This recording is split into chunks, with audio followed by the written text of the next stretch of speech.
Dina Holida dengan NIM 172110005 sebagai pemateri pertama. Untuk pemateri kedua yaitu Saudari Aniten, dan untuk pemateri ketiga yaitu Saudara Ahmad Maulidin Khalid.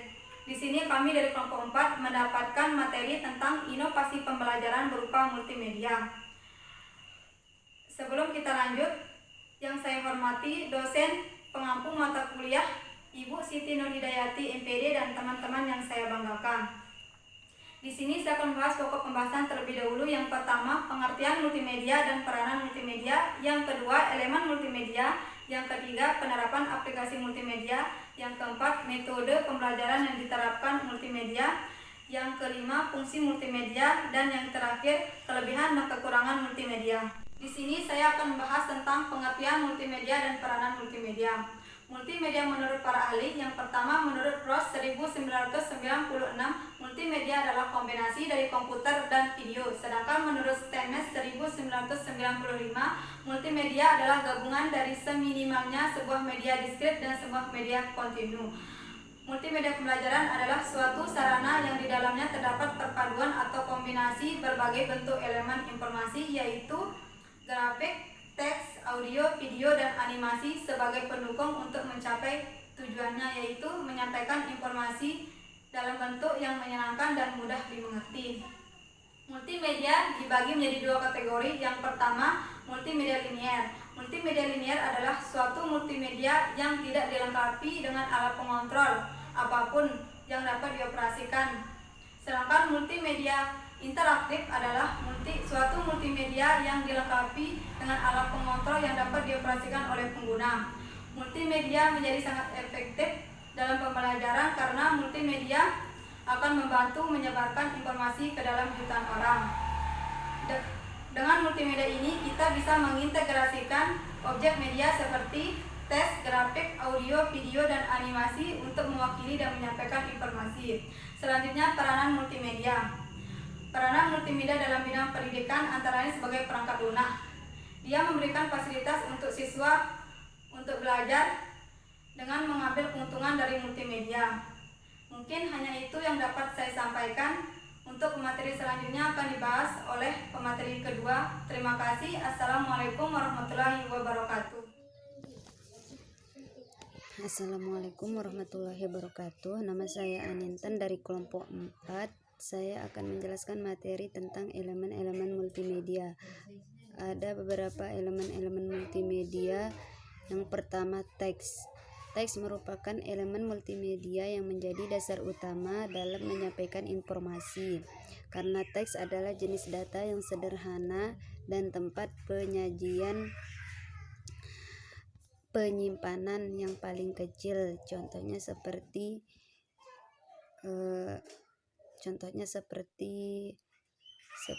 Times New Roman, Arial, dan Calibri. Yang kedua, gambar. Gambar secara umum, image atau grafik, berarti still seperti foto dan gambar.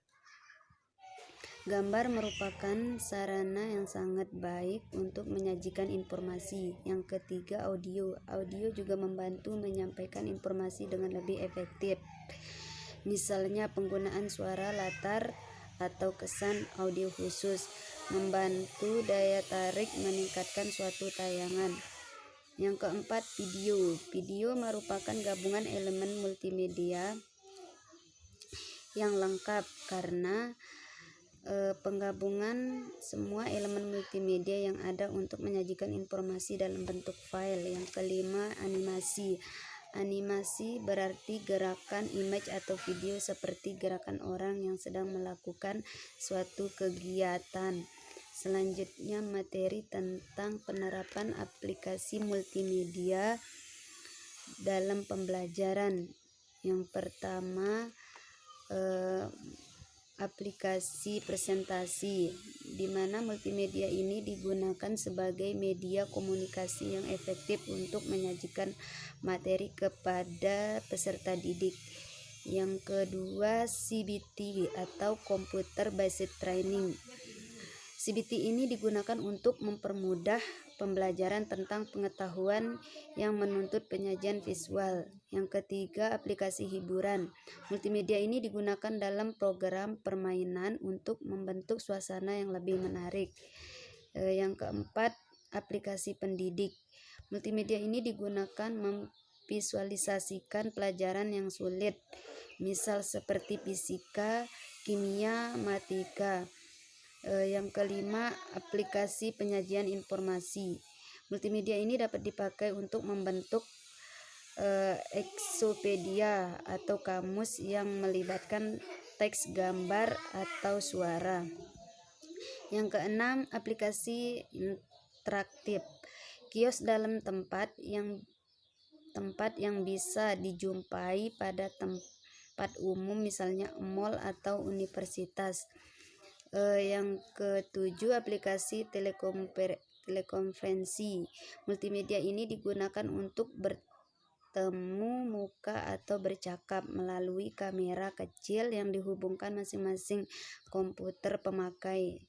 Yang ketujuh, video pembelajaran. Selain CD, video termasuk media yang dapat digunakan untuk pembelajaran di SD.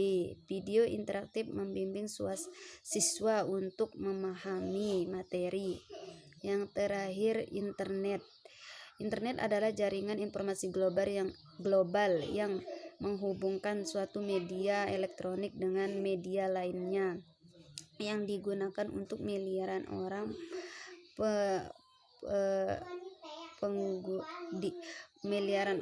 pengguna yang ada di seluruh dunia.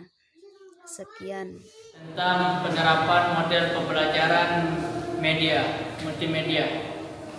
Ada 3 model pembelajarannya, yaitu pertama model selektif atau klasikal menggunakan LCD.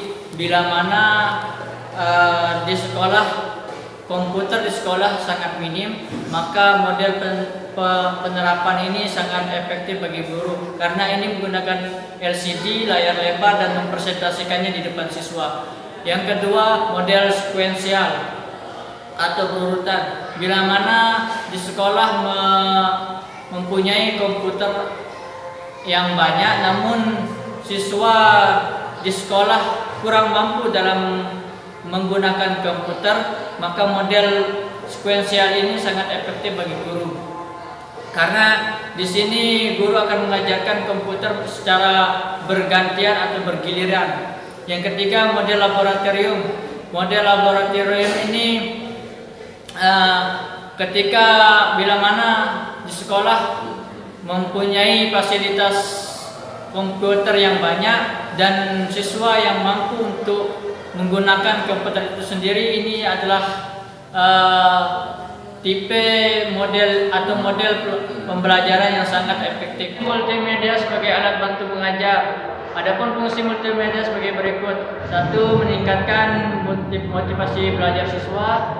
Kedua, mengubah pembelajaran abstrak menjadi konkret dan pembelajaran yang awalnya teoritis menjadi praktis. Yang ketiga, meningkatkan sistem belajar dengan cara mencari tahu.